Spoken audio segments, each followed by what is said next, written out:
So today we're going to start the professional ethics, and that will be the part of our synoptic. The ethics paper don't have any separate exam, but that will be the part of our synoptic paper. Now synoptic is the combination of all the other paper we have done so far, but except only the indirect tax. So on the synoptic we're not going to see any paper, any question from the indirect tax, except that any paper we have done, for example final account preparation, for example management accounting costing, for example the advanced bookkeeping, all of this paper we're going to see on the synoptic. On the synoptic we have a two section. The first section we have, that is the ethics side, so that will be the part one, and the second section will have, that will be the combination of the other question. And the part one will be most likely multiple choice question, replying the email, write a report, and that will be fully from ethics part.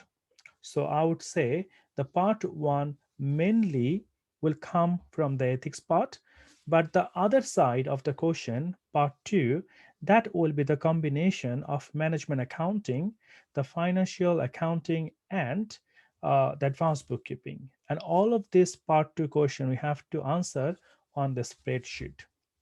So today we're going to look at the first part of the synoptic, that will be the professional ethics. Now, what is professional ethics? Let's talk about a little bit about the professional ethics. And obviously, like, is it really important for us to understand all of this ethics? So it's very important we clarify ourselves where we are. Now, if you are a good person, if your moral value is so strong, then we would say we already have our ethical value already we have. So we can say, like, if we can judge what is wrong, what is right, what should I do in the different situation, so we can basically say we are the person who is from the ethics.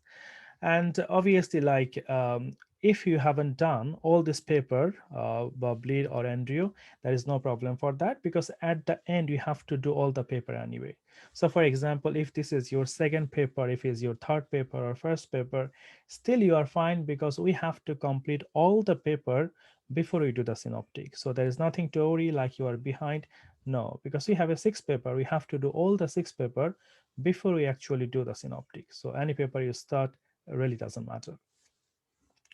All right, so let's talk about the ethics. So maybe we'll talk about the changing and everything later on, Paul. So we'll take the question. Maybe I will give all the question answer. Maybe you can start with the ethics first. We'll take the question later on. For the preparation for the synoptic, we'll have some lesson as well, and I will make you ready for the synoptic before you do the synoptic exam. All right, Mina. Okay, let's start with our focusing on the ethics. Then, because we need to concentrate, and after that, I'll give you the time. Any question you have, we'll answer for that.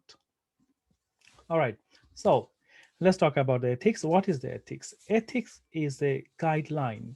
Ethics is a guideline how to behave, how to act in certain situation.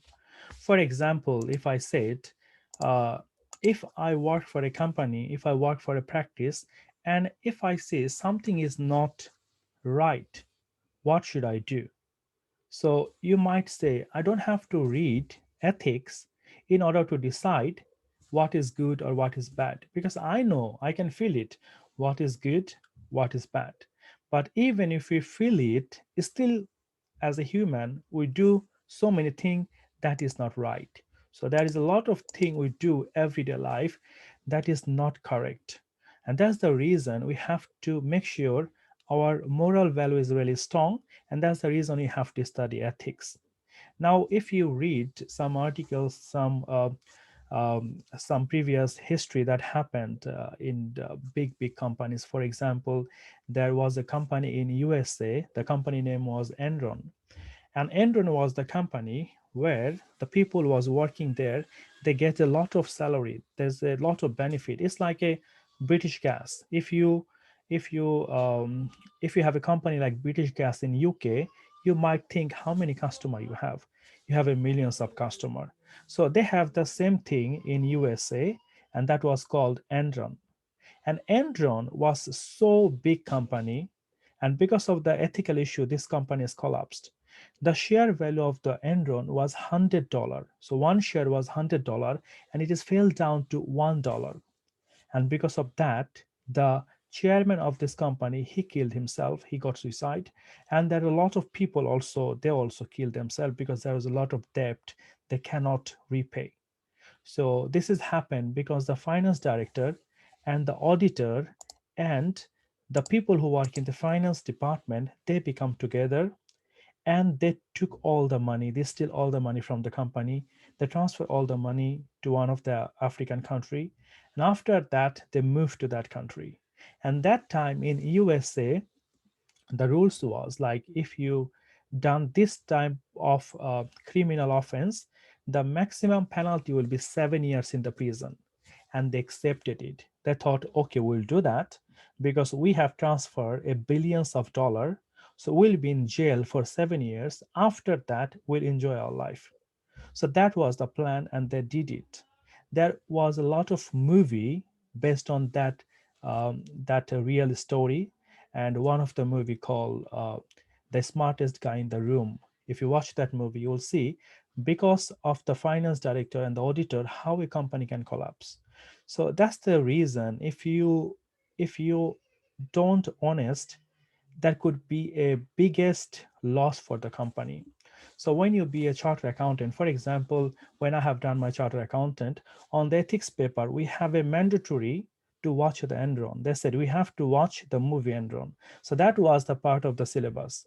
So when we have done our ethics, so that time they said this movie is part of your syllabus. So we have to watch the movie from our student portal.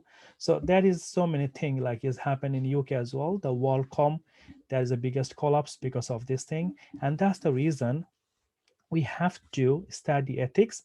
We have to know what we can do, what we cannot do. Now, remember that the ethics is not a law, ethics is not a regulation. Ethics is a set of guidelines. So if this situation happen, what will be your action? Now, there are a few things we have to remember. The first thing we have to remember for the ethics, that is the fundamental principle, the fundamental principle and the threats. If we remember these two, I would say we know more than half of the ethics. So what is the fundamental principle and what is the threats? So let's have a look, the chapter overview, and have a look what we have there. So on the chapter overview, we'll be seeing what exactly you're going to see from this chapter. On the chapter overview, we can see we have some sort of regulation. So they are saying regulation of accountancy profession. So we have continuous professional development, that is called CPD. I'm sure all of us, we know the word called CPD. CPD is the way we keep ourselves up to date. CPD is the way we keep ourselves up to date. For example, let's say I passed my, I became chartered accountant in 2019. And after that, let's say there was so many new regulation come. For example, because of the pandemic, the furlough scheme, the government introduced so many taxation system. Every year, April, the government publish new taxation guideline. So if I don't keep myself up to date, I will be backdated, isn't it? Even though I'm qualified, but if I don't keep myself up to date, then obviously after a certain period, I will not be know anything about the new regulation because I'll still follow that I have studied in 2019. So that's the reason. That's the reason we have to keep ourselves up to date. And how are we going to make ourselves up to date? By using this platform that is called continuous professional development, CPD. Now there is a lot of CPD courses, and every year every accountant, they have to make yourself up their self up to date with the CPD program. For example, if you completed your AAT, and after that every year when you renew your membership, you have to complete the CPD so that the AAT will know you are with the current regulation, you are with the on-time information, you are with the all the up-to-date regulation. So this is basically CPD. The CPD consists of four things. The first thing we have assess, plan, action, and evaluate. This is the four combination that consist for the CPD program. The next one we have here legal framework. Under the legal framework, we can see we have a Nolan principle. So one of the guy, his name is Nolan, and he gives some principle. Even it is not very important. This one don't come in the exam at all, but still you can read this one just to make sure if this come in the exam, you remember that. So the Nolan said the principle is the leadership, then honesty, objectivity, accountability, integrity, selflessness, and openness. So Nolan considered these seven principles. But the main thing we have to remember that is fundamental principle is very, very important. This has to be on your head. The fundamental principle of ethics, this one has to be on your head because we can compromise the other thing, other guideline, but we cannot compromise the foundation, the main thing that is the fundamental principle. Fundamental means, for example, if I make a big building and if the foundation is not strong, the whole building is not strong.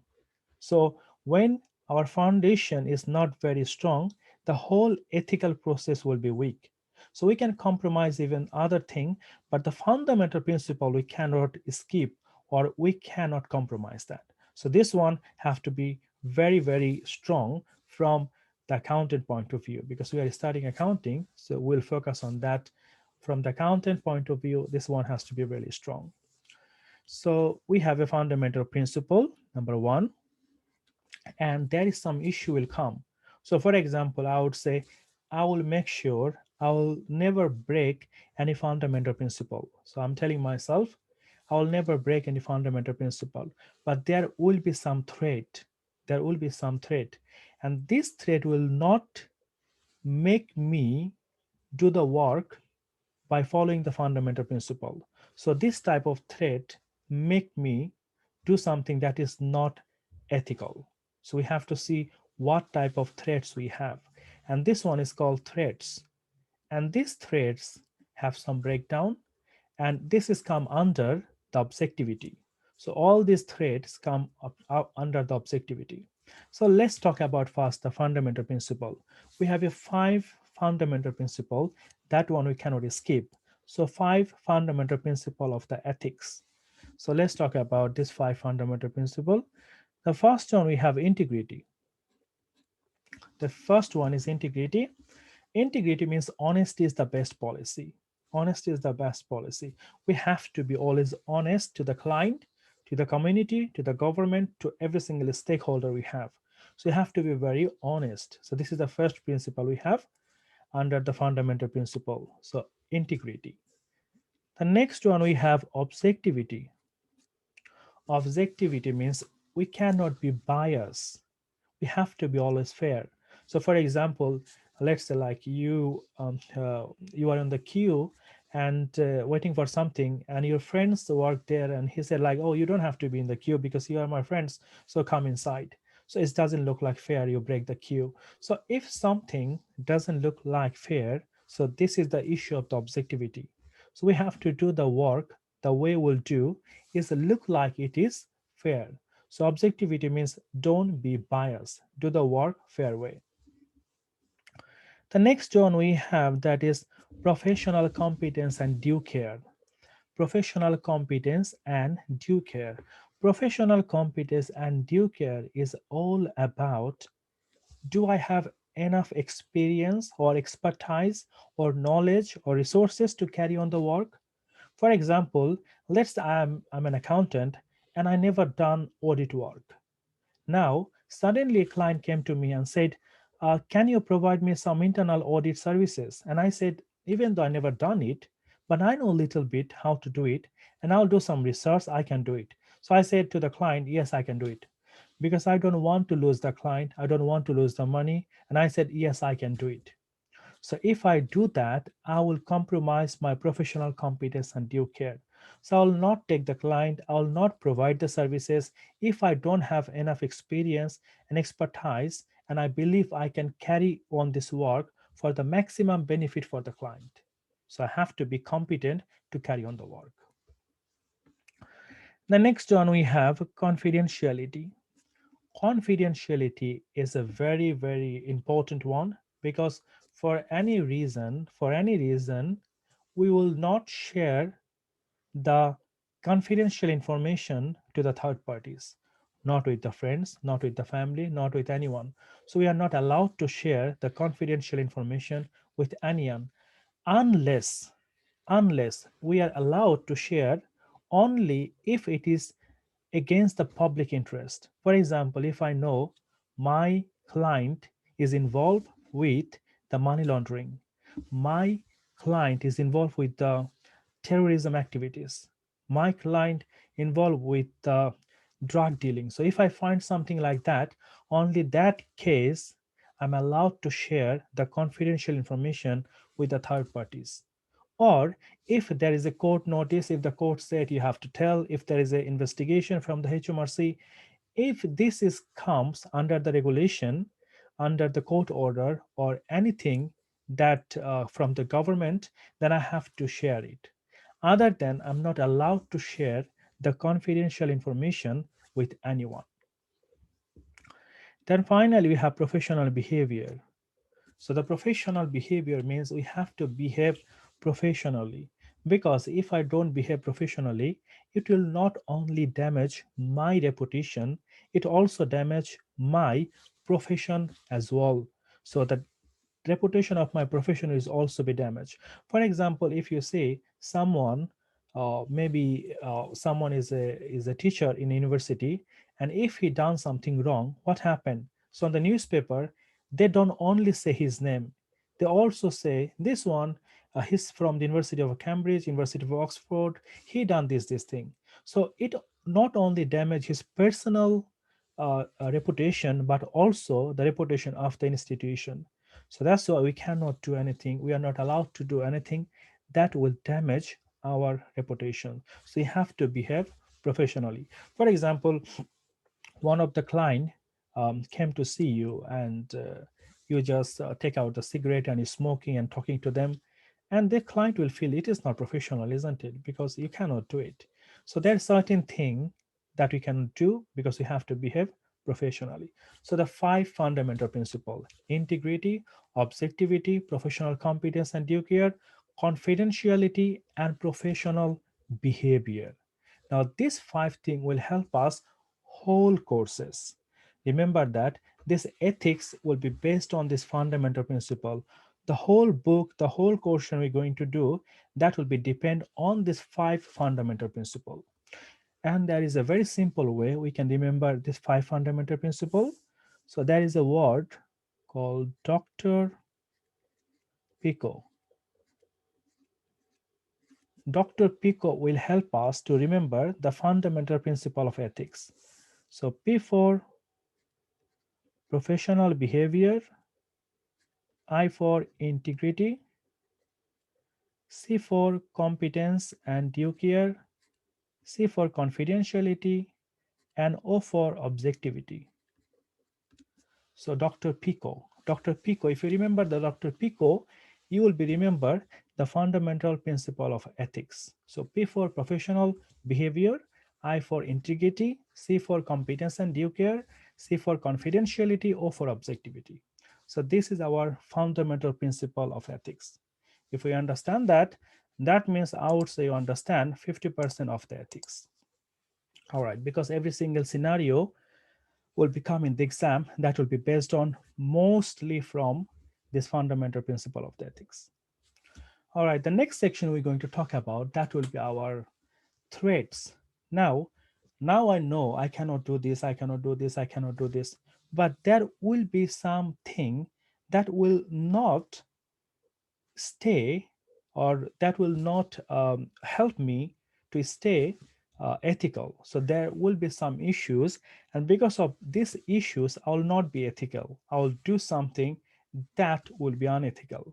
So there will be some threats, and we call them threats to objectivity.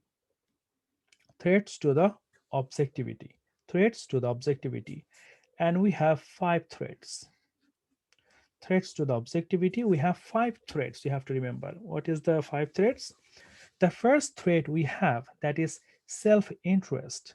The first threat we have, that is self-interest. Self-interest threat is the threat where I have my own interest. I have my own interest. For example, let's say I I have a investment £5 million in Tesco. So I have purchased £5 million Tesco share, and after that I'm going to audit Tesco. So let's say I become the auditor of the Tesco, and I have £5 million investment on Tesco. Now I have found the negative audit report for the Tesco. And before I publish this report to the newspaper, to the public, to everyone, I will think again like, oh, I have £5 million investment here. So if the share price suddenly drop, I will be also affected because of that, because I have £5 million investment there. So I will maybe not do it in the right way because I have my investment there. I have my personal interest. So when the self-interest is involved, maybe I will not be ethical. I will be maybe do something that will be not treated as ethical. There's a very important, when I see my self-interest is there, maybe I'll not be ethical, even though it look like ethical, but maybe for example, I'm ethical. For example, let's say I am auditing my sister company, I'm auditing my father company, and I believe I'm very honest. I believe I'm very honest and I'm not going to do any bad thing. But does it look like I'm fair? Does it look like I'll be independent? The answer is no. Because because if I am going to audit my father company, even I believe I'll not do something wrong, I'll give the honest report. But the outside people, the public will tell me, no, he is auditing his brother company, his father company. He will be biased. He will not be independent. So it doesn't look like independent. So independent means it's not I feel independent inside. Independent means it has to be look like independent from the outside. So where there is a self-interest involved, this is a threat to objectivity. The next threat we have self-review. Self-interest after self-review. Self-review threat means when I'm going to check my own work. So if I check my work, for example, let's say for the whole month, how many hours I work, I write it down, and after that, I'm the one who authorize it. So there is unlikely I'm going to find any mistake on my work, isn't it? For example, if you are the person who is responsible to make the orders, every single order you make, and you are the person who authorized the invoice, so it is very unlikely you're going to find any mistake from your own work. So this is called self-review threat. If you check your own work, there will be a self-review threat involved. For example, if you prepare the financial statement and you are the one who audit the financial statement, so that means you're not going to find a mistake on your own work. Even if you find a mistake on your own work, you're not going to tell to anyone, isn't it? So that's the reason the self review threat can make us biased and maybe will not be independent because of that. The next threat we have, that is called advocacy. Advocacy threat. Advocacy threat is when we act like an advocate for the client. For example, if the client need a loan and the client need a financial statement or a forecast, I go with the client to the bank and I tell the bank, oh, I know this person very well. His financial situation is good. So I feel you can give the loan. So I cannot be like that. I cannot act like that. I cannot show like an advocate. I cannot show like a advocate to the people. So my client and me, we should have a distance. I cannot act like advocate, like the way the solicitor do for the client. I cannot do like that way. So I can give the advice, but I cannot act like advocate for my client. This is the advocacy threat. Then the next one we have the familiarity threat. Familiarity threat. The familiarity threat is the threat when the client become too close to the accountant. So when we become, or you become as an accountant, too close to the client. So for example, if you have a client for 1 year, 2 year, 3 year, 5 years, 7 years, and after that the client become too close to you and he become your friend. And now, for example, he invite you to his home for his daughter birthday, and you invite him for your son birthday, and you become very friend, very close friend. And after you find your client is involved with something wrong, and you feel like, how can I say this one, or how can I report to the money laundering officer, or how can I tell to the HMRC, because this person is my friend. So because of the familiarity threat, maybe will not be independent anymore. So when you become too close to your client, the familiarity threat is creates. All right, the next one we have the intimidation. Intimidation threat is the threat where the accountant feel pressure. The accountant feel pressure for any reason. Maybe one of your boss said, "Can you do that? If you don't do it, next year you will have no more promotion."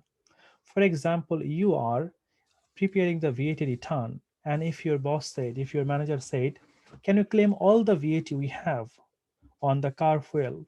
And you said, "I cannot claim all the VAT on the car fuel, only I can claim that is relevant to the business purpose." And he said, "Don't worry about it, you do it because your promotion is due next year." For example, one of your clients said, "Can you reduce the fee?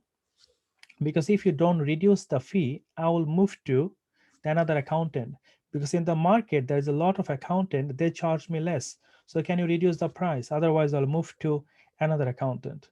Maybe your one of your clients said, "Can you submit my accounts by next Friday? If you cannot do it, I'll change the accountant." So for any reason, physically, mentally, or money wise, for any reason, if you feel pressure, that means this is intimidation threat. And because of the intimidation threat, maybe you will not be fair anymore. Maybe you will do something that is unethical. There's a five threat. These five threats maybe not keep the accountant independent, and they maybe act unethically because of this five threat. So we'll see later on what is the safeguard we have against this five threat. But for now, we have learned two things. One, the fundamental principle of ethics, that is Dr. Pico, and the five traits we have, that is self-interest, self-review, advocacy, familiarity, and the intimidation. All right, so far we explained our chapter overview. Now we'll move to the chapter. Obviously, we're going to see in detail everything, and we'll try to do some activity. We have a lot of activity. It will not be possible to do everything, but we'll try to do the main activity that we're going to see in the exam. All right, so before we move to inside of the chapter, anyone have any question from this chapter overview, from the fundamental principle and uh, the threats?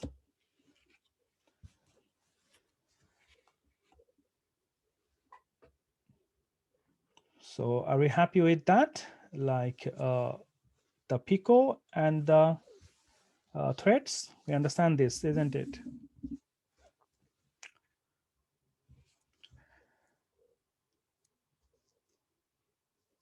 Okay, that's fine. That's good. If we have any question, we'll answer later on that. But for the time being, we'll focus on here. Okay, so let's move on to the next section. So I'll move to one of the activity. There's a lot of writing here. You can read yourself. And let's move on. One of the activity we have. We'll answer all the question of sim later on. First, we take the answer only for this paper. So any question is relevant to other things, we'll take later on. Okay, so let's move on one of the activity. Let's have a look how much you understand the ethics.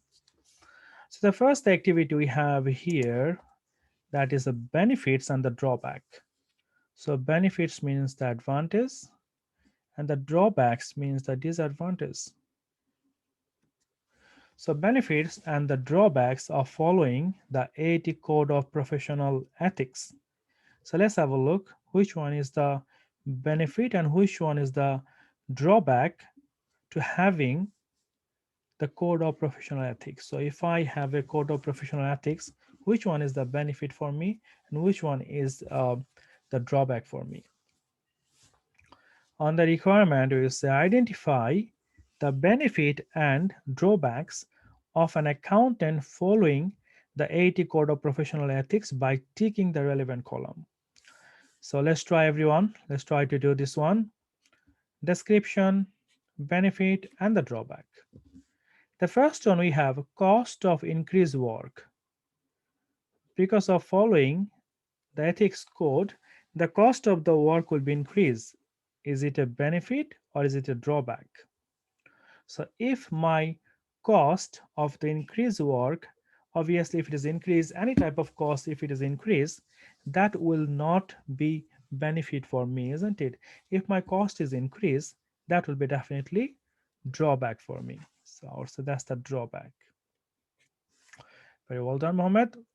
Very good, Nicole. Very well done, Esther. Yes, it's a drawback. Then we have a restriction on service you can provide. So I cannot take all the client, isn't it? If the client is involved with the money laundering, with the criminal activity, I cannot take all this client. So that is, I have a restriction on that. So is it a drawback or benefit for me? This is also a drawback, isn't it? I cannot take all the clients. So my income will be not more because I cannot take all the client. And obviously that is kind of a drawback for me because if I take all the client, maybe my income would be more than current income. All right, the next one we have the job satisfaction. What do you think? It is a drawback or it is a benefit? This is our benefit, isn't it? So if we have if I feel like, oh, I'm the person, I'm very honest, I don't do any bad thing, and I'm very ethical, so that gives me the job satisfaction, and this is the benefit. So I said yes, this is a benefit. Better reputation. So people will tell like, oh, this accountant, he's a very honest, he never done something wrong. So your reputation will be increased. So if your reputation is increased, this is the benefit for you. Very well done, Evelyn. So we'll have, this is a benefit. Then increased workload. So your workload will be increased because you have to follow so many regulation, and this is our benefit or drawback.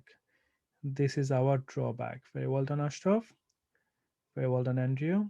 Yes, Iluana, this is our drawback. Very well done. Then we have protection from negligence claims. So we'll protect ourselves because if we don't do anything wrong, we don't have to go to the court, isn't it? Because we are not doing something wrong. And if we don't do anything wrong, we don't have to go to the court and we protect ourselves from the negligence claim. So this is the benefit for us. Yes, Michelle, this is the benefit for us. Very well done, Pinal. Start, yes, the benefit. Explain the first one, cost of increase, workload. Okay. So the first one, there's a cost of increase. Cost means your money will be more. So for example, let's say if you want to place this AAT code of professional ethics or any professional code of ethics, so you have to have sort of procedure, you have to have sort of policy. For example, let's say if you see in the company someone is involved with the unethical thing, so where are you going to report? How are you going to report? And you should keep one person, the nominated person. Maybe you call them MLRO, isn't it? MLRO, money laundering reporting officer, MLRO, or nominated officer. So if someone is involved with the money laundering and something with the bad thing, and you see something unethical, so that is a department. So if you do that, the cost for this, the cost will be increased because you maintain a ethical department or you maintain something for make sure nothing is happening unethical. So because of that, if the company cost is increased, so this is a drawback for you, isn't it? This is the one they said, cost of increased work. All right, so let's move on to the next one. Let's have a look what we have. The next one. So we have a business ethics. Now we have a two types of ethics. One is the personal value, one is the business ethics. Now personal value means like in our day-to-day life, we decide it is right, it is wrong. For example, sometimes you give advice to your children and you said, don't do this thing, don't do this thing, don't go with the drug, don't go with this thing because this is bad. So you're giving some moral value to your children, to your friends and family. But on the business, we have sort of thing that we cannot do. So the business ethics decided by asking three questions. So is it fair or not? Is it ethical or not? We ask three questions to ourselves. So the business ethics says the Institute of Business Ethics suggests the ethical test for a business decision. So if I am confused, like I want to take a decision, but I am not very sure, is it ethical or is it unethical? So if I'm confused, I ask three questions to myself before I take the decision. The first question I'm going to ask, transparency. So the transparency question is, do I mind others knowing what I have decided? The first question you ask yourself, do I mind so what I'm doing or what I have decided if everyone knows it? Do I mind? So if the answer is no, there is no problem for that. And if the answer is yes, then there's a problem because I'm doing something. If other people know, do I mind it? The question is no, then you're clear. Answer, you are not clear. Effect, who does my decision affect or hurt? So, for example, if I make a brick field very next to a school and all the black smoke go to the school, so this people is hurt for that and they're getting affected. So the next question will be, who does my decision affect or hurt? So I'll ask myself this next question, effect. And finally, I'll ask the third question, that's for the fairness. Would my decision would be considered fair by the other people, so who is affected?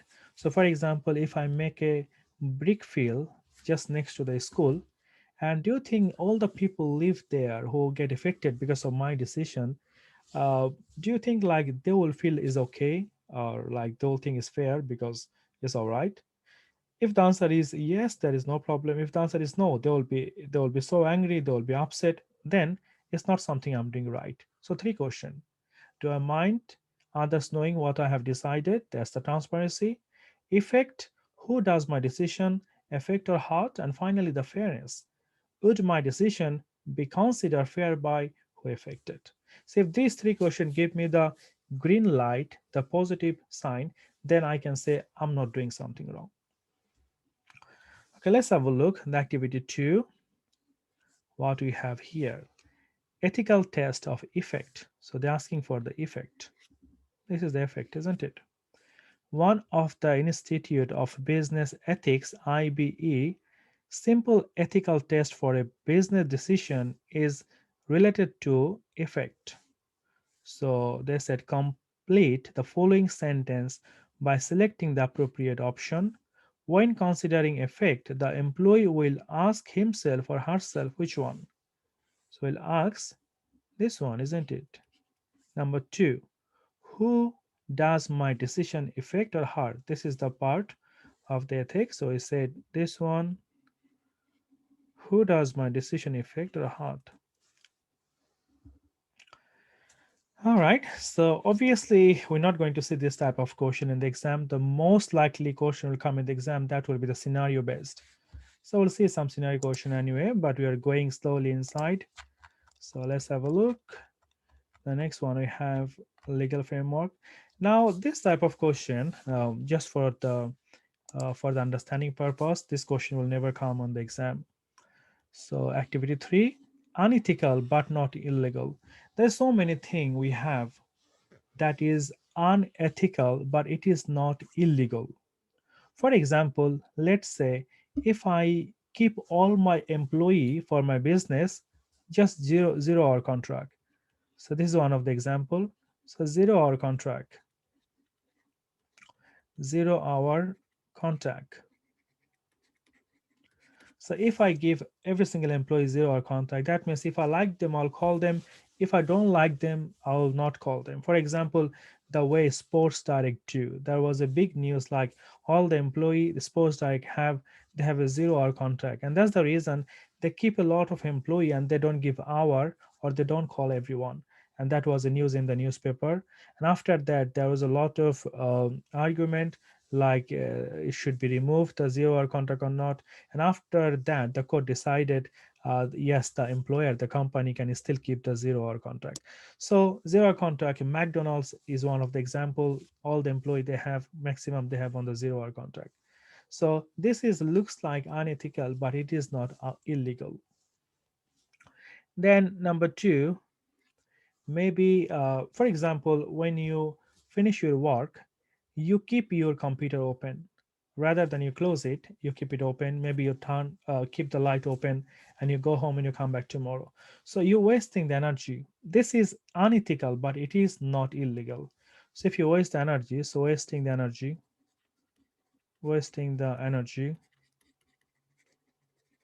this is basically unethical, but it is not illegal. The police cannot come to you and say, "Oh, you keep the computer open yesterday night on your office. I'll take you to the jail."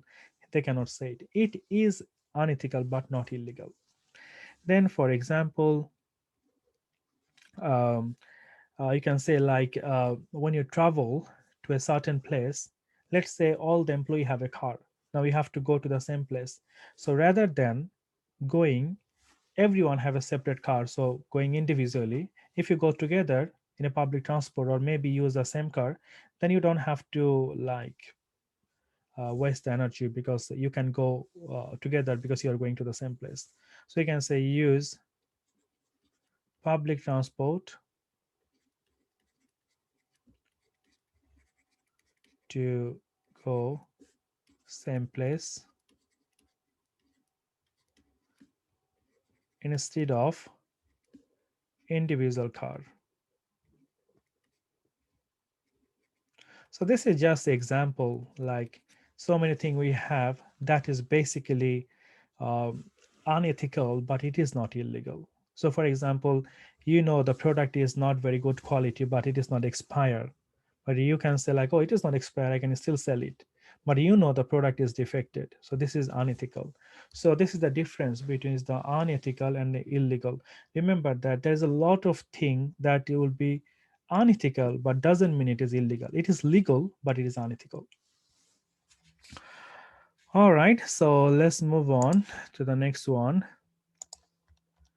The next one we have here, let's say try this one as well. Activity 4, quickly do that. So this one is saying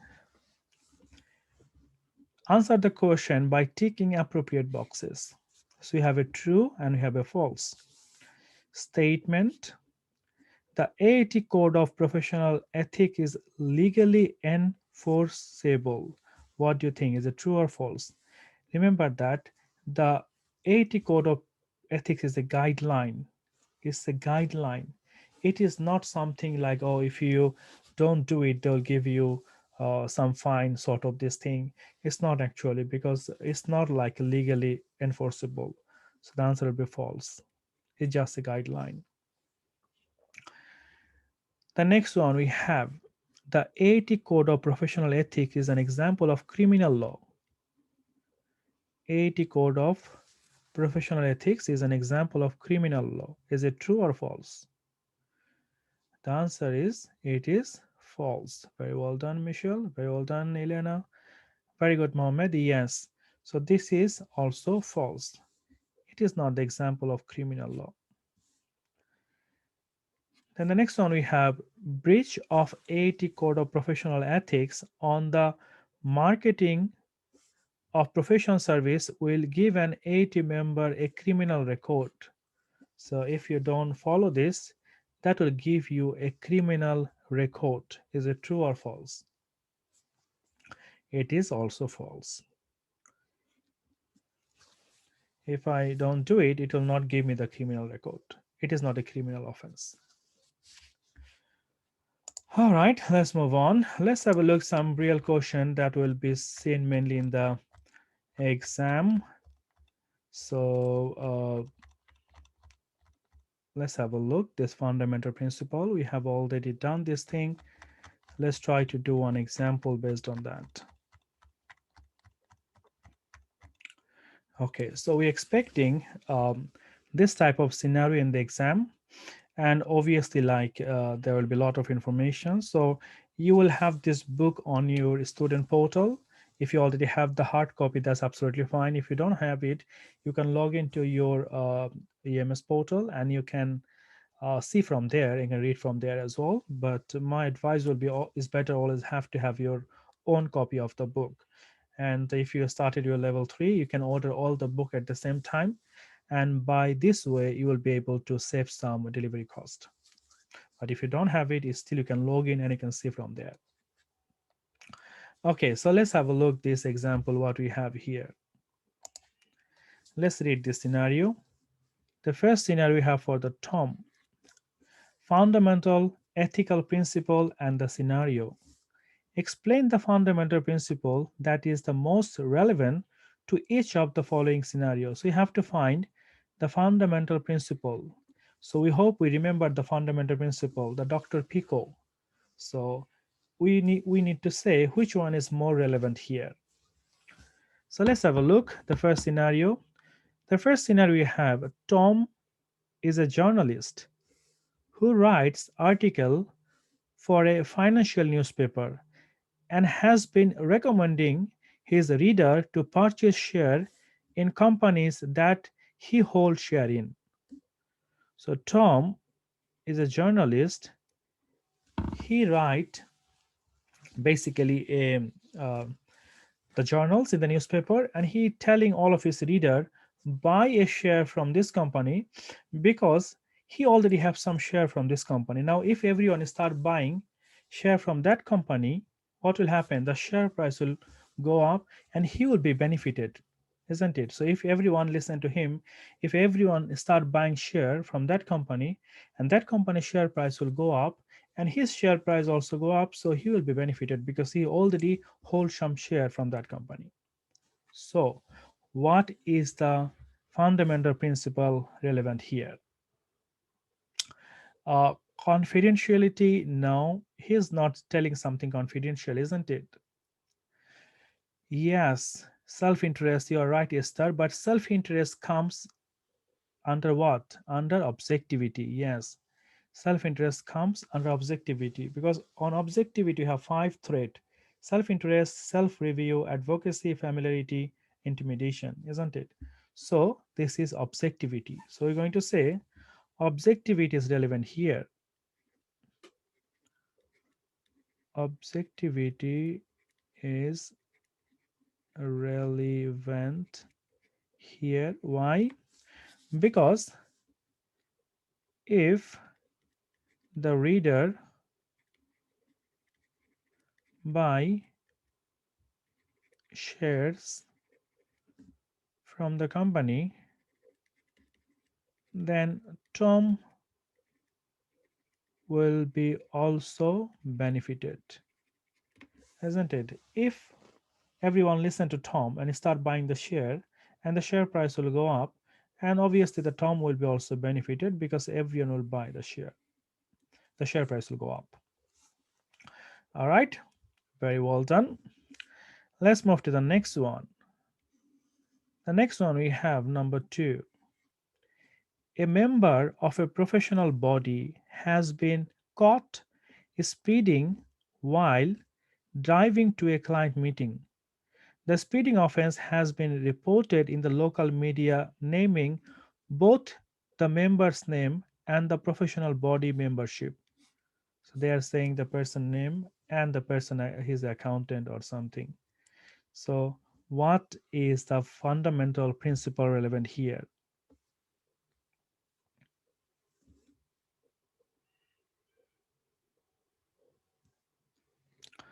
Very good. So the professional behavior is relevant here, isn't it? Professional behavior is relevant here because it will not only damage his reputation, but also the membership body, isn't it? All right, very good. Number three, the next scenario you have, Tony is a junior member of staff and has been requested to complete a complex sales ledger reconciliation. Normally, the work should take 2 days. However, Tony has been allocated one morning to complete the work. So Tony is a junior staff. Normally, this task is not. When the question said junior staff, you need to understand he's not very experienced. He's not very expert. He cannot do really fast. So this work take 2 days, and they give only one morning to complete the work. So what is the fundamental principle here? The fundamental principle here is competence and due care. Very well done. Competence and due care. Because if I don't have enough experience, if I don't have enough expertise, if I don't have enough resources to carry in the work, this is relevant to competence and due care. So we'll say professional competence and due care is relevant here. Also, Tony is a junior member, so he will not be able to complete the work in one morning, isn't it? And obviously, even he tried to do it, the work will be not um, that standard. Maybe there will be mistake or error will be inside. All right, from these three scenario, anyone have any question so far of these three scenario we have read? Anyone have any question from this three scenario? So if we understand the concept, if we understand the logic, we will try to find the answer, because ethics is not rocket science. It's very simple thing, and we believe everyone have the ethical thing inside. So we feel inside of our heart what is right, what is wrong, but still we need to remind ourselves, and that's the reason we read ethics. All right, very well done, Andrew. So let's move on to the next one. The next, we have two more scenario. Let's have a look these two. The next one we have here, a partner in a firm of accountant has spent 40 hours working on a client financial statement. Before an invoice sent to the client, the partner noticed that 80 hours have been used for the invoice calculation. So you work only 40, but is sending the invoice for 80. The partner allowed the invoice to be sent based on the 80 hours instead of 40 hours. So basically, when you will be working as an accountant, and the amount you're going to charge for your client is depends how many hours you need for that. For example, when the client come to us, and everyone is a limited company, so sometimes we charge 5,000, sometimes 500, depends how much time I need to spend for that client. So for example, if the client come and said, can you prepare my financial statement, I will say yes, I can, but how much will be the cost? And I'll say, okay, can you tell me how much is the turnover of your company? And if the client said my turnover or sales is 1 million, and if I said, okay, can you tell me a little bit about your company description and nature of the company, so that I can decide, I can feel like how many works I need to do. So based on that, I can estimate, oh, I need to spend 50 hours. So I calculate my amount, my charges for the 50 hours. So when we send the invoice to the client, remember, as an accountant, when we send the invoice to the client, we also mention the hours there. So I said to the client, I work for your company 80 hours and this is the bill. So if I work, even I can give the breakdown. So I work for the payroll 20 hours, For the bank reconciliation, 5 hours. So you can give the breakdown even if you want. So what is the issue here? The issue is the integrity. So I'm not honest, isn't it? Integrity. I'm not honest because I have work only 40 hours, but I'm charging for 80 hours. So integrity is the issue here because I'm not honest when I'm sending the invoice. All right, the next one we have Jackie. Jackie is an accountant specializing in tax dispute cases. As a marketing initiative, Jackie has posted detail of unsuccessful cases on her accountancy practice website. To help with this authenticity, Jackie used the real name of the past and the present client without permission. So sometimes we give the feedback on our website, isn't it? So there is some client who said, I have done this work successfully for this client, this client, this client.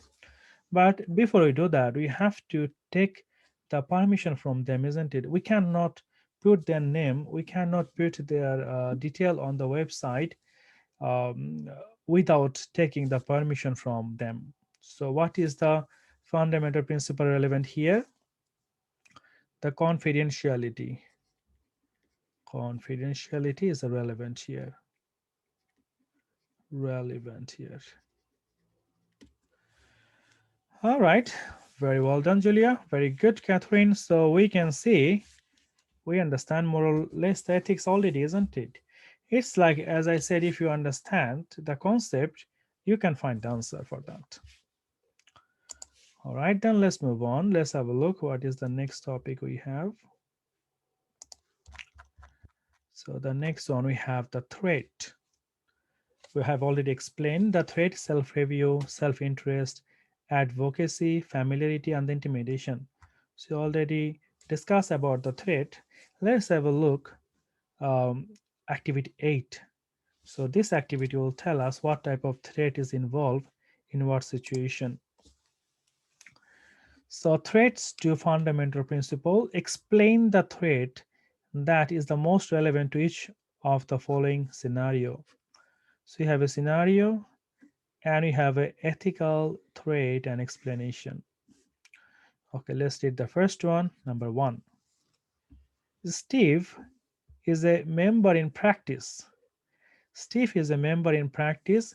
He is currently engaged on an assurance assignment with Porter PLC.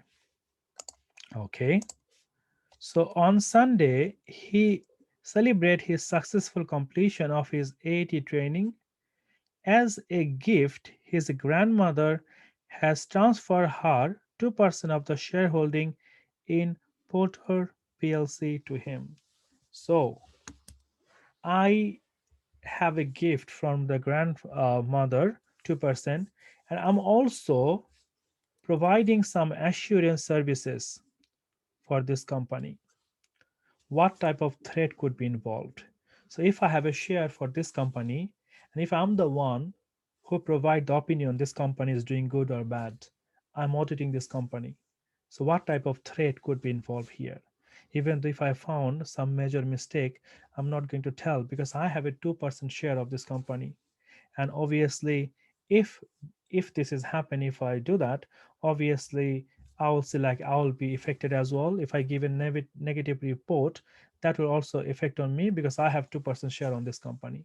So that is more relevant to self-interest. Very well done. Self-interest. Self-interest. All right, move to the next one. The next one is saying the accountant at JED has been taken ill. The JED audit firm has been asked to prepare the financial statement and audit the financial statement. So the accountant is ill, so he asks me to prepare the financial statement, and after that, he asks me to audit the financial statement. So, what type of threat is here? Self review. Very well done. Self review. Because if I check my own work, it's most likely I'm not going to find any mistake. Even if I find a mistake, I'm not going to tell anyone. So this is the threat of self-review. If I check my own work, this is the threat of self-review. Very well done. Self-review threat.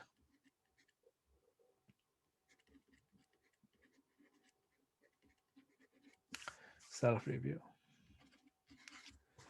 The next one, number 3. So Charles Greenfield has been engagement partner on the audit of Hampton for many years. What you understand from here? Charles Charles Greenfield has been engagement partner on the audit of Hampton for many years. What type of threat is here? If the question give you a clue, oh, I have a client for many years, I have a client for several years, I'm very close to the client, it's been long time relationship. As soon as you see any type of clue, this type of clue, you will understand this is a familiarity threat. This is a familiarity threat. So we said familiarity threat.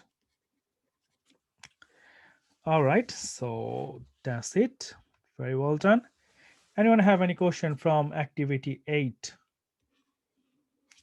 As I said, the whole ethics will be depends. The whole ethics will be depends on two things: the fundamental principle and the threats to objectivity. If we understand both of these, obviously our life will be very easy for the ethics. All right, so let's move on to the next section that we have a safeguard. Okay. All right, so let's talk about a little bit about the safeguard, then we'll take a break, Osim. So let's talk a little bit about the safeguard, then we'll take a break. All right, so safeguard to the threat. Now, safeguard means like once I have a threat to the objectivity, once I have a threat to the objectivity, the next question is then how can I self myself? For example, if we go for a fight, we have a sword and we have the shell, isn't it? So sword is the one I use it for like fight, and shell is the one that protect me. So shell is the safeguard. So when I have a lot of threats, self-interest, self-review, familiarity, I have a lot of threats. So how can I self myself? With the safeguards. So I have to know what type of safeguards I have. So let's read a little bit this one, the safeguard to the threats. So let's read this one.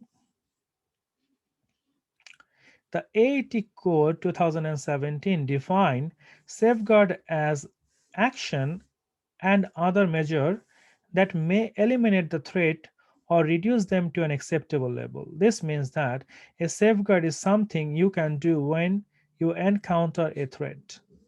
The code identifies two broad categories of the safeguard that you might use to reduce or eliminate the threat.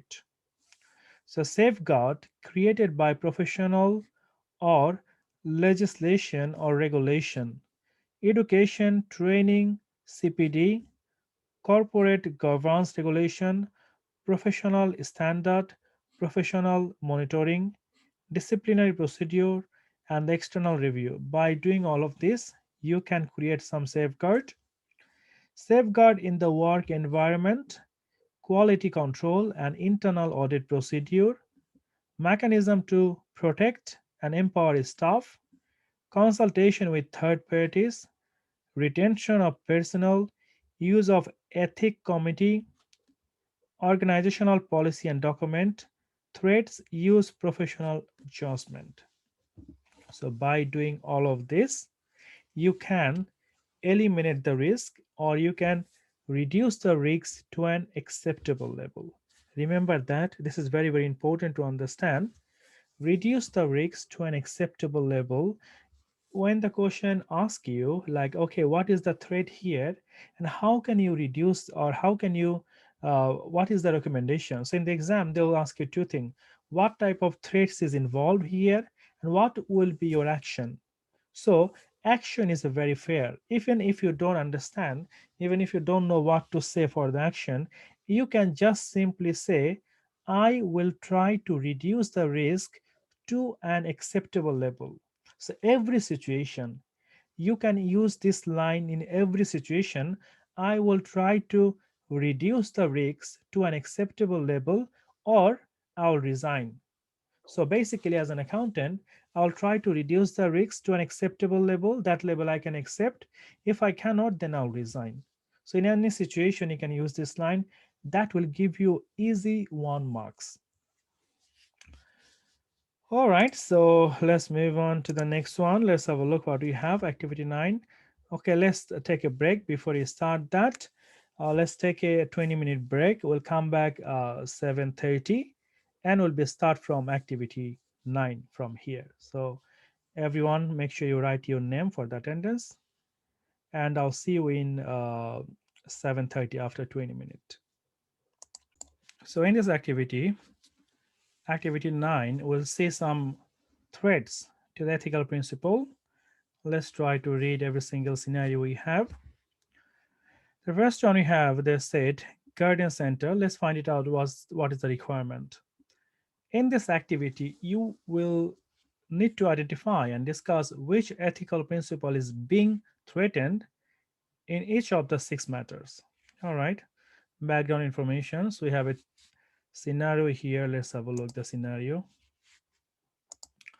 So the first scenario we have, this is a limited company which operates a chain of garden centers specializing in the selling of high quality exotic plants and landscaping services. The only shareholder of the company are two brothers who are also manage the center on a day-to-day basis. As they are approaching retirement age, they have decided to sell the company and move to Spain. One of the brothers has approached you as a local experienced accountant and requested that you prepare a valuation of the company.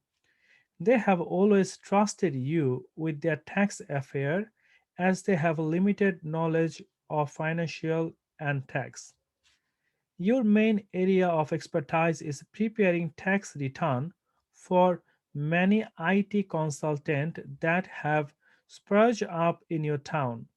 However, you have long admired their business and often considered acquired part ownership in something similar. The likely sale of the company seems like an ideal opportunity for you with your business partner to enter the gardening trade. You have been told that your valuation will be likely to starting point in any negotiation with potential buyer. So what you understand from here, so two brother they decided to sell their business and they're planning to move to Spain, and they're asking your advice for the valuation purpose. Now there are few clue in this scenario. The first clue we have, so they said your main area expertise is tax. So my main expertise area is tax return, not the valuation. So I'm not very expert on the valuation. Number one. Number two is I'm planning to buy the company, or I'm planning to add this business as a trade. So it says the company seems like an ideal opportunity for you to enter the garden trade. And finally, they said whatever price I will give, that will be the negotiation with the potential buyer. So if I said the price is 1 million, so these two brother they will start negotiation with that price. So they're asking the advice from me. So what type of threat we think is involved here? So who think what type of threat we have here, and what is the possible reason we have to explain for this scenario? So there are few things here. Obviously, we have to try to explain. The first thing is like I don't have an expertise on the valuation of the gardening. So if I don't have expertise on valuation the gardening, that means my expertise area is a tax. So I will raise a question for that professional competence and due care, because if I don't have expertise to value the garden, obviously I cannot do it properly. Number one. Number two is, if I like to buy this one, because I'm thinking I will buy this one, part of my business. So what will happen? I will have a self-interest. So maybe if the self-interest is involved, maybe I'm going to value it less, isn't it? Maybe I'm going to tell this to brother, like this is the value. Maybe the value is more, but I might tell the less value because I might have my own interests involved. And this is the threat of objectivity. So the threat of objectivity and obviously the professional competence and due care is involved there. So you have to be tell like very clearly. Obviously, the professional competence and due care is involved, and I don't think so. Like I have enough experience to value this garden because my expertise on the tax and the finance. So this is not my area. So even though I am planning to value the garden, maybe that will not be the accurate figure, and that will not will be helpful for the brothers, because maybe that will be the incorrect figure. And top of that, if I'm thinking like I will take this one as my part of my business, I want to buy this business, that will be my self-interest. So two things is involved here. One is professional due care, competition due care, and the self-interest. So both things could be involved here. Then move on to the next one. The next matter we have the hair salon. Let's read the hair salon matter. What happening here? This is a local business in a small parrot of shop in which your accounting firm is situated. Parking has always been difficult in the area, and recently the hair salon owner next door proposed that they converted the land at the back of the shop, in which they all have joint ownership, into a car park that could be used by customer and the client. They have offered to arrange everything and then invoice each shop owner for their share, which was agreed at outset through a complex split based on the number of customers each shop expect in a typical week. You know from being a customer of their hair salon in the past that their record keeping is not of a high quality, and that they are at risk of going out of the business. Your firm is sent an invoice £1,500 and pays the hair salon owner. You request a copy of the invoice from the builder for your firm record. On receipt of the copied invoice, you noted that you have been undercharged per split of the cost that was agreed. In fact, your share should have been 2,100. So what is the ethical threat or issues is here? So based on the agreement, I should receive an invoice for £2,100, but mistakenly they send me the invoice for £1,500. So what is the issue? We can see here. So the invoice supposed to be 1,500, 2,100, but they send me for the 1,500. So I'll be better off. I'll saving or not saving, like I'll pay 600 less, isn't it? So the issue here is the integrity. Very well done. There is an integrity issue here. You have been undercharged for the work carried out on your behalf. The fact that it is due to mistaken by the hair salon owner does not make it right. So because of that, maybe you will be better off of £600, but obviously you will be compromise your integrity. So obviously the integrity issue is here. So the best thing will be, as soon as possible you let the hair salon owner knows, like he's supposed to send you the invoice for 2,100, not for 1,500. All right, let's move to the next one. The next one we have software developer. Let's read this one. A local millionaire who has been very successful at developing new educational software has arranged to meet with you. He wants to discuss plan for future investment and has asked you to bring along idea for how he should best invest his very substantial cash holding.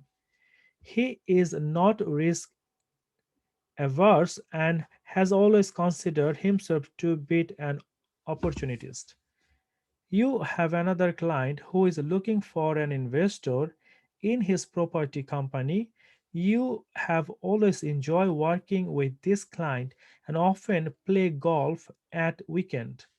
Indeed, both of your family have been on holiday to Disneyland together. So what is the thread here? So one person, he asking you, do you know anyone or any company where I can invest, because this person have a money, and you know one of your friend, one of your colleague or client, he also looking for investor. So what type of threat is involved here? The familiarity, yes, very well done. The familiarity thread is here, very good, Luis.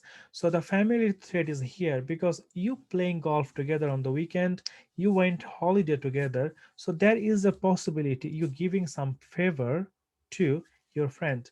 Maybe the guy, he's the local millionaire, he's asking a independent advice from you. He want a fair advice. So maybe you know some better opportunity where he can invest and he can get a more return.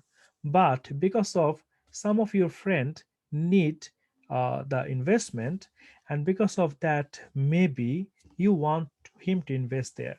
So obviously for that reason the familiarity threat is there.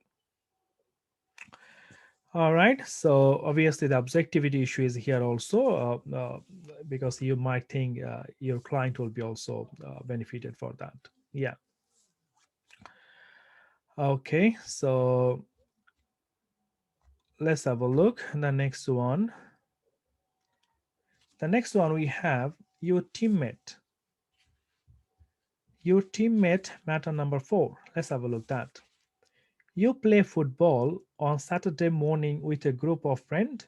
One of them approaches you after a particularly exhausting training session and asks for your advice about claiming back VAT for a non-profit organization of which he is a director. So, what we understand from here, what type of threat is involved here? What type of threat is involved here? So, you are playing a football together, and all of you are very tired, and you are exhausted. And one person said, "Oh, I want to claim a VAT for the non-profit organization," and you said, like, "Okay, you can do it, or you cannot do it." Now, the professional competence or professional behavior, isn't it? The professional competence and the due care or professional behavior is also involved here. So the reason it is a professional competence and due care, maybe the answer you give it to these people, the person is asking, maybe it's not the right one because you are already tired, or maybe you say something that is not very accurate, isn't it? So if the person listen to you and if they do it, maybe they will end up with a big trouble. So you don't give advice to someone on the football ground or somewhere that is not the right place to give an advice. So if you like to give an advice to someone, you call them, you said, come to the office, and you can book the meeting with them once again, and you can talk. So that would be more better than giving an advice on the football ground. All right, move to the next one, matter number 5. On the matter number 5, we have your father-in-law. Your father-in-law has seen his pension fund fall in value recently and has put off retiring for few years. He has recently started work at a company on a very good salary for which you prepare the financial statement. So your father-in-law working in a company and you prepare financial statement for them. You are ever that the company has performed poorly in the last financial year, and there may be question over whether the current financial year statement can be prepared on a going concern basis. So, what is the issue here? Now, the going concern means like when the company started, when you start a company, we started based on the company will be run forever. So when you open a company, we never open like for few years or after few years, the company will be closed.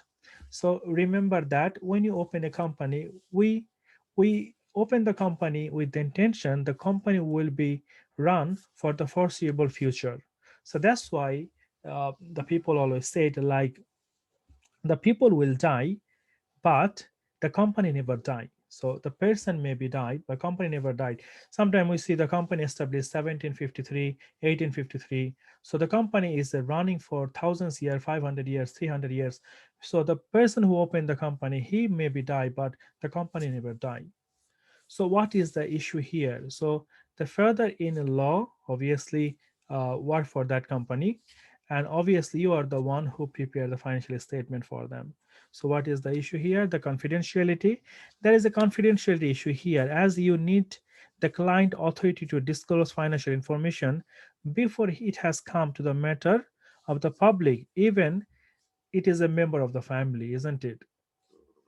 You have a duty to care your client. You should not disclose any information relating to your client until it has become to the public. So obviously, like until it's become open. For example, when we prepare the financial statement and we publish the financial statement on the newspaper, if we do that, so everyone already know that, then after if you talk about it there is no problem.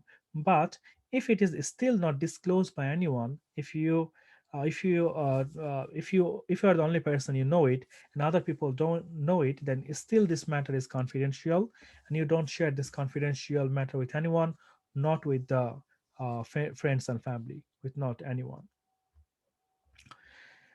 The next matter we have here, matter number 6.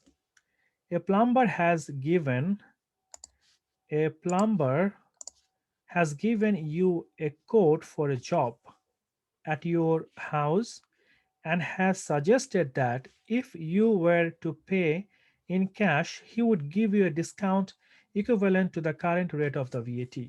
This is a very common. You will see yourself as well. If you call the plumber or anyone for the construction, they will ask you.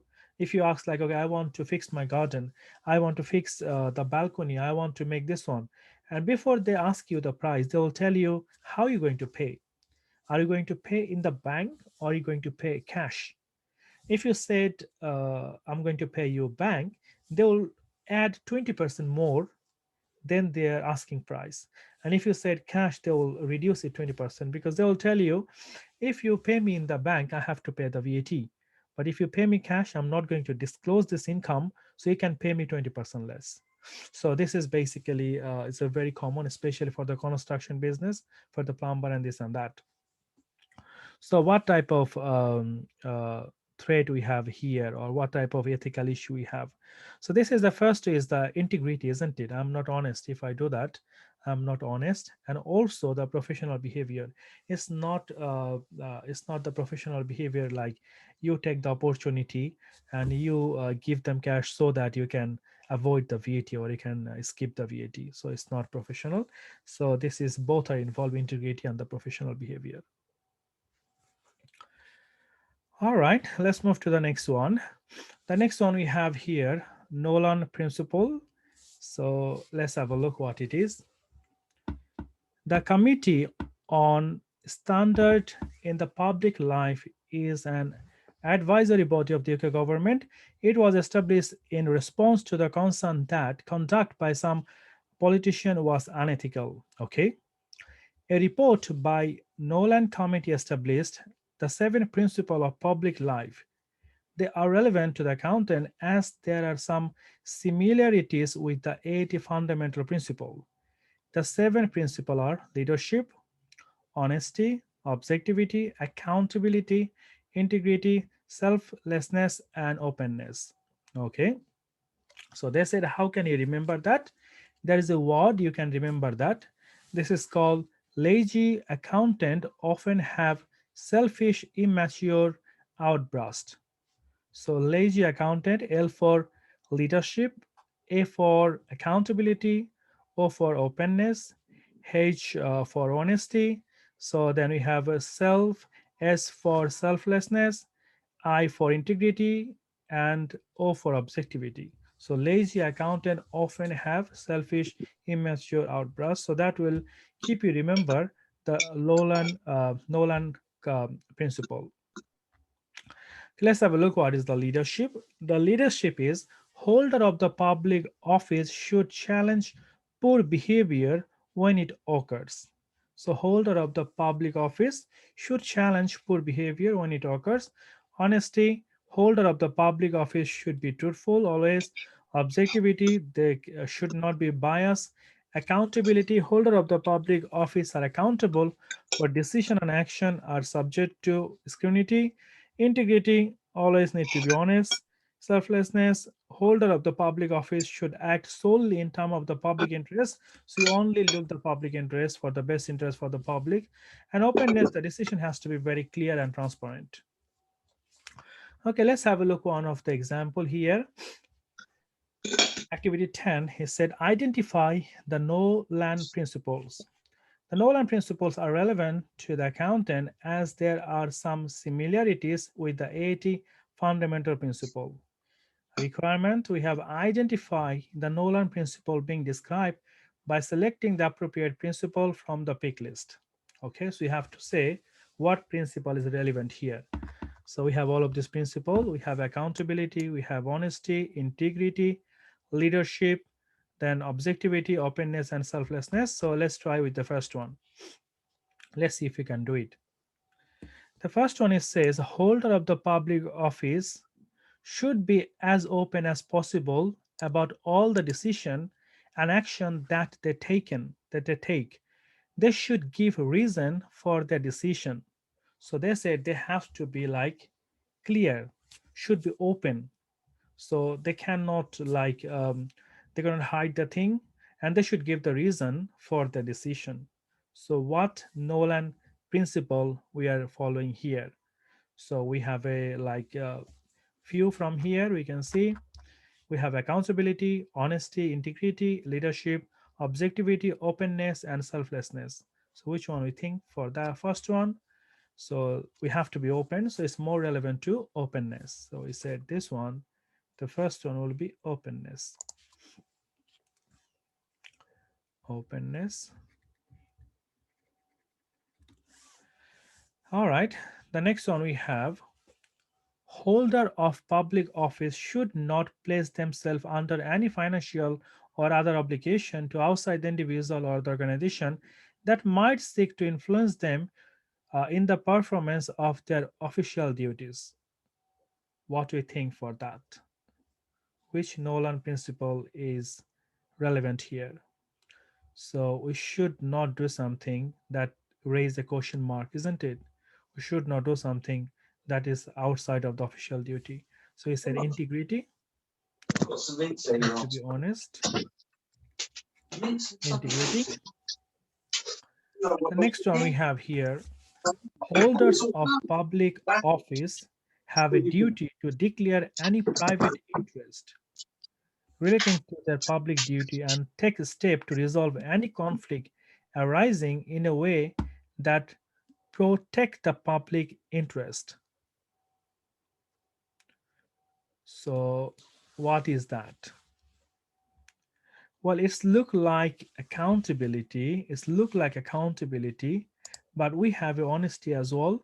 So we will go for the honesty. So this even like very close to accountability, but we have a honesty as well. So we go for the honesty. So we said that will be the honesty. So honesty, honesty. Then we have holder of public office should promote and support this principle by leadership and example. So what type of null principle we have here? So holder of the public office should promote and support this principle by leadership and example. So that is the example of leadership. Leadership. All right, move to the next one.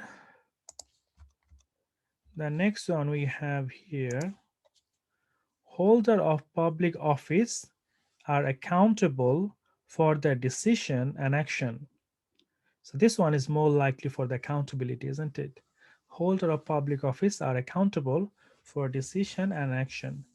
So it's accountability.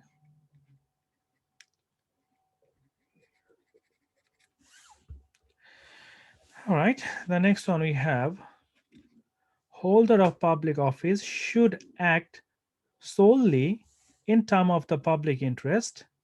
They should not do so in order to gain the financial and other benefit for themselves.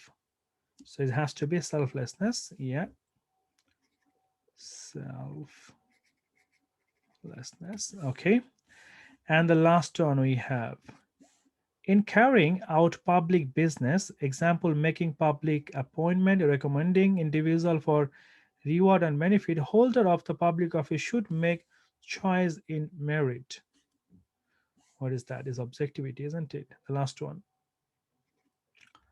objectivity. So we cannot be biased. So this is the no-law principle, even though this question very hardly tested in the exam. So you can read yourself a little bit to understand more later on, but this is not very common to come in the exam. The operational risk, this is not very even important, so you can later on have a look at. Let's move on to the next section. We have mixed conduct investigation.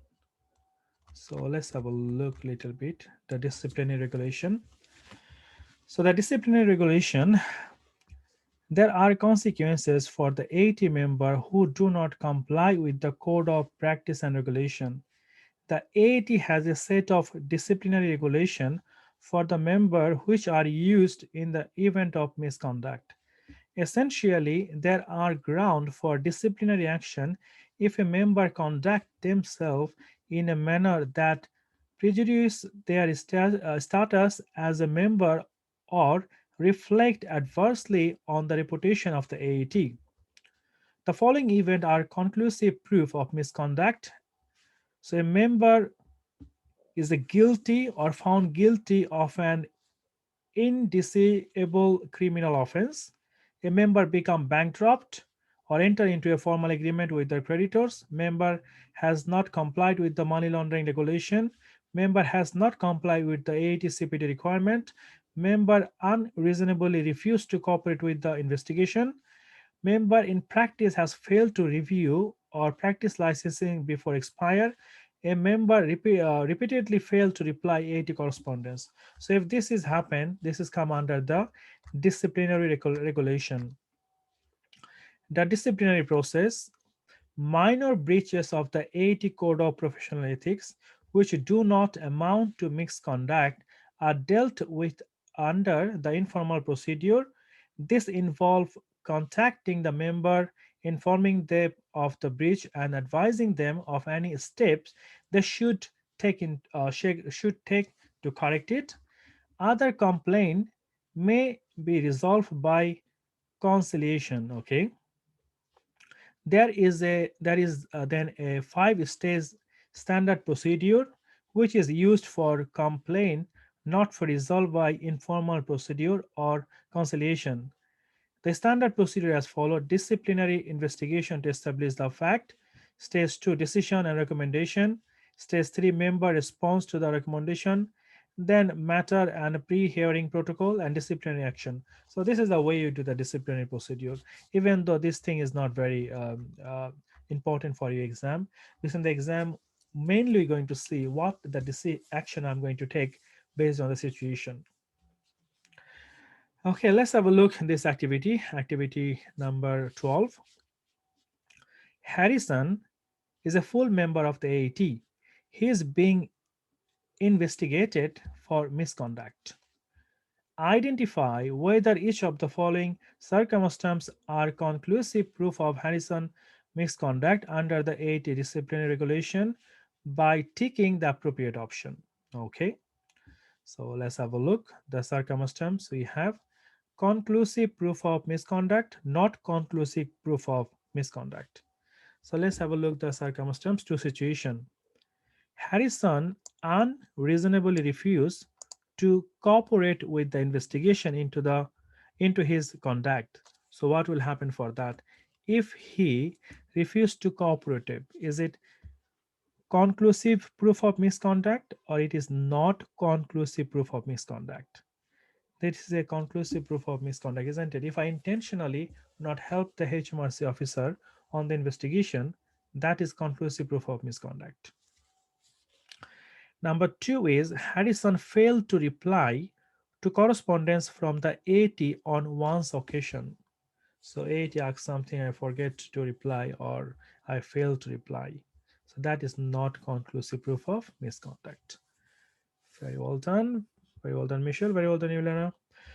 Let's move to the next one. The CPD. The CPD, you already know the fourth thing. Each AT member must complete four-step CPD cycle at least once in 12-month period. So every year, every single AT member, it's not only the AT member, it's any member of the accounting field. So you could be CIMA qualified, you could be ACCA qualified, it could be ICA qualified, ICW qualified. Any type of professional qualification you have to complete the CPD every 12 months. So you have four steps. Number one is the assessing. So assessing your learning and development needs for the year or half of the year ahead. Planning the learning activity, putting the learning plan into action, evaluating the outcome at the end of the year. So four things: assessing, planning, action, and evaluating. Number 13 is asking, complete the following sentence by selecting the appropriate option. The AAT CPD cycle comprises four steps: assessing, then what is the next one? Plan, isn't it? That's the easy one. Plan, then action, and then evaluate. So four steps. The first step is assess. Next step is a plan, and after that we have action and evaluate. So it's not something very tricky, even we don't expect this thing in the exam. So this is for the CPD. You can write this thing. So they're asking CPD in practice. Accountants are required to undertake in continuous professional development. State two of the fundamental principle that can be safeguarded by the CPD. So which two fundamental principle that can be saved by the CPD? The first one is competence and the due care, isn't it?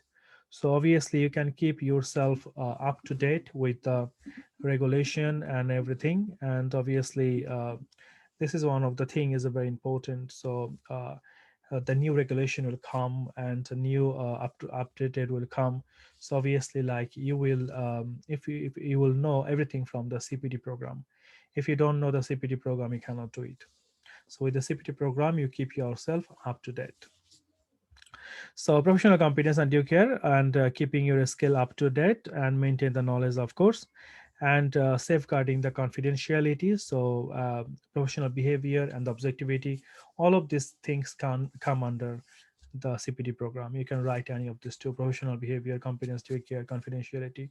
So you'll learn everything from your CPD program.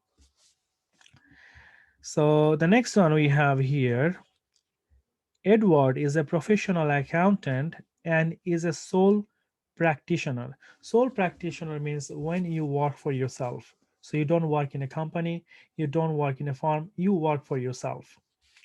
Many of Edward's clients are small, incorporated business, and some trade on a cash only basis.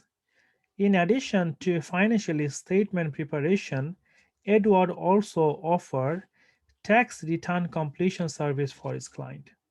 So what we'll do, Edward is a professional accountant and is a sole practitioner. Many of the Edward clients are small incorporated business, some of only working for the cash basis, And in addition to the financial statement preparation, you also offer the tax return. What area of the technical knowledge should Edward keep up to date with? So of course, like I have to make sure the money laundering rules and regulation and the tax rules and regulation, the VAT rules and regulation. So anything that is relevant to the tax return, I have to make sure I have kept myself up to date, because if I don't keep myself up to date, if I still follow the old regulation, maybe I end up with the wrong result. All right, the next one we have the sustainability and the corporate social responsibility. Now, the sustainability is means like for how long. The sustainability means like how long you will running your business. So this is the sustainability, and obviously how can you make your business more sustainable. On the other hand, we have the CSR. This is the corporate social responsibility. Now, the CSR and the corporate social responsibility is all about beyond your financial objective. For example, every business have a financial objective. What is the financial objective? To maximize the profit, isn't it?